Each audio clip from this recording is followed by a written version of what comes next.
Alright, so for today's lesson, we are going to take a look at writing algebraic expressions in standard form. So by the end of this lesson, you'll be able to simplify algebraic expressions in one variable and apply the properties of operations to write algebraic expressions in standard form. But before we go there, just a brief review of what we did last class, simplifying with algebra tiles. So we can see we have the expression 6 minus 3x plus 2x plus 1.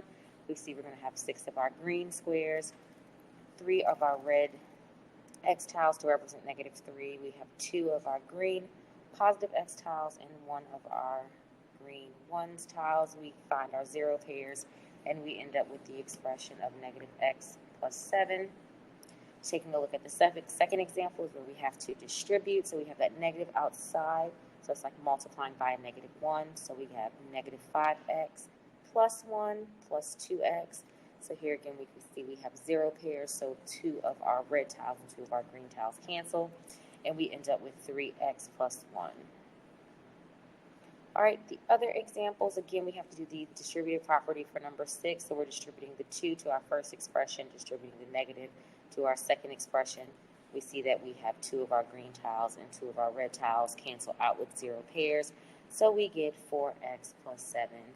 And for number 7, again, we're going to distribute, but we have no 0 pairs. We have all green tiles. So we have 6 of our rectangular x tiles, and we have 2 of our square tiles, which gives us 6x plus 2. All right, so taking a look at the opening exercise, we have Jasmine uses algebra tiles to model the sum of negative x plus 2 and 3x minus 3, and then writes the sum in standard form. So here we can see that she modeled our -x plus 2, and she modeled our 3x minus 3. We can see that she also put them together, so again, putting our -x and our 3 positive x's together, and our -3's and our positive 1's together.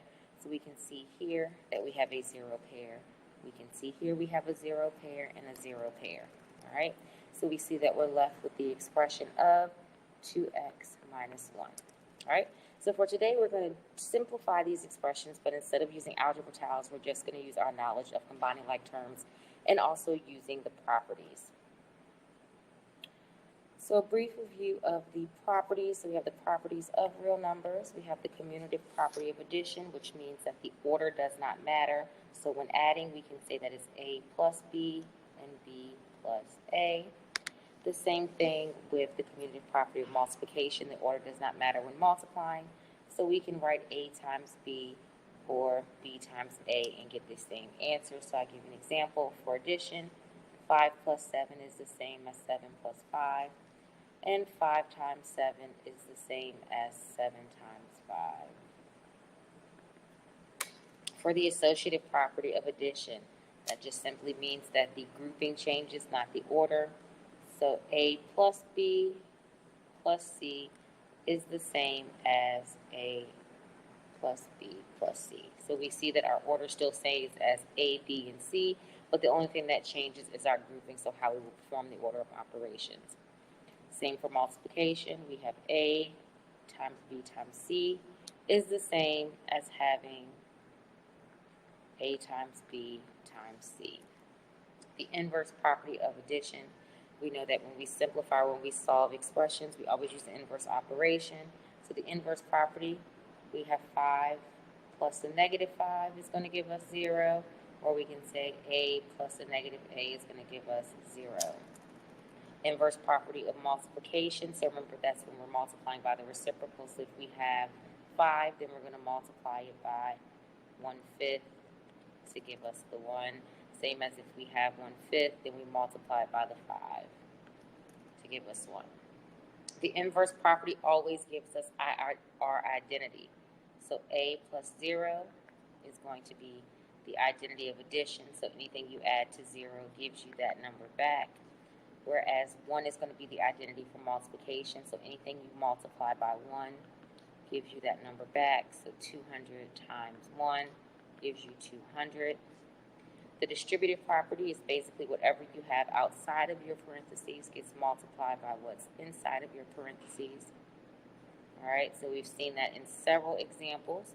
So if we have 2 times x plus 3, everything in the parentheses gets multiplied by 2, so we have 2x plus 6. And the zero product property just basically tells us anything times 0 is 0. So we can have 2 million and multiply it by 0, and we get 0. Alright, so now we're going to go through and identify these properties. So I want you to pause the video and identify the properties based on what we did on the previous slide.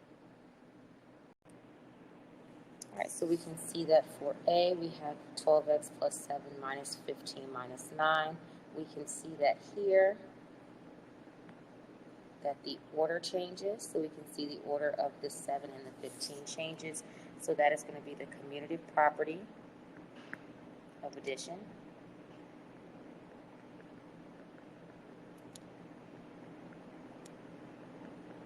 All right. For B, we can see here, taking a look, that we perform the distributive property. So looking here, I know it's kind of hard to see at first, but we can see that this negative was multiplied by the 2x and multiplied by the 3/8. So this is going to be the distributive property.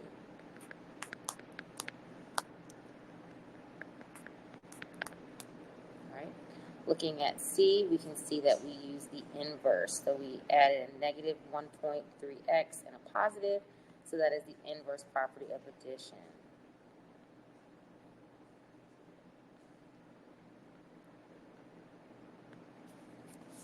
For D, we can see that our grouping changed, so we grouped our middle terms together, so that would affect our order of operation. So that's going to be associative property of addition.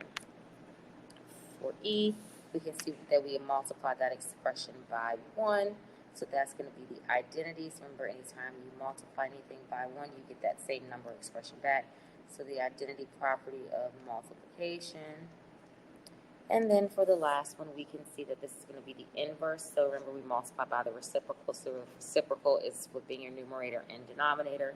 So here we use the inverse property of multiplication. All right.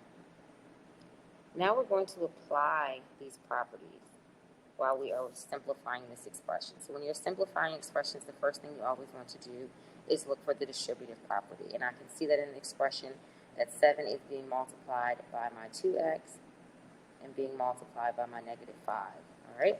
So I'm going to have 3 plus 14x minus 35. So we use the distributive property.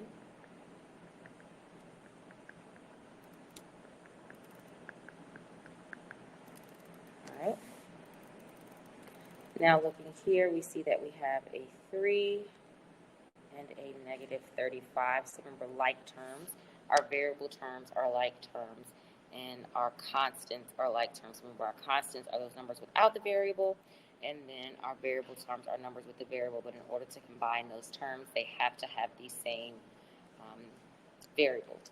So we have 3 and a negative 35. I know my 14x, thinking about your x bars, they can't combine with your ones tiles. So we have negative 35, or 3 minus 35, which is going to give us a negative 32. So simply for this step, we just combined like terms.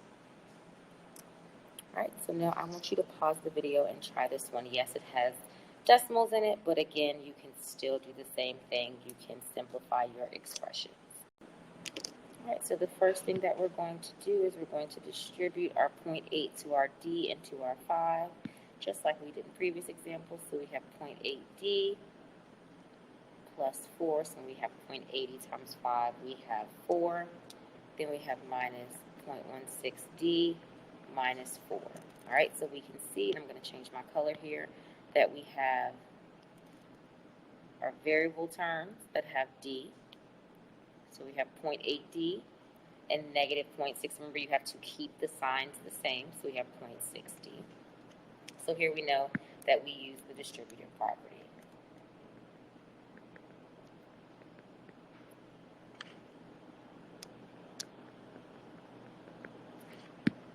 All right, now we can actually rearrange it to help us.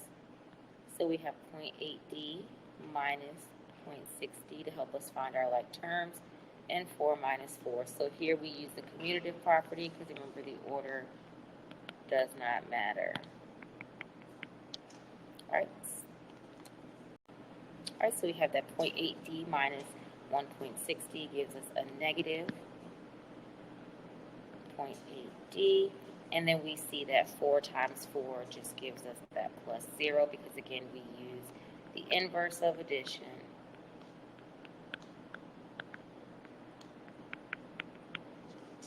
And then we can see that negative 0.8d plus 0 just gives us negative 0.8d.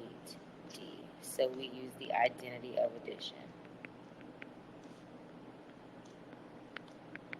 Alright, so do not panic if you didn't really grasp onto the properties because we will definitely review those more. We'll definitely see those pop back up again when we start solving multi-step equations in a few weeks. Now it is your time to summarize what you've learned in the lesson.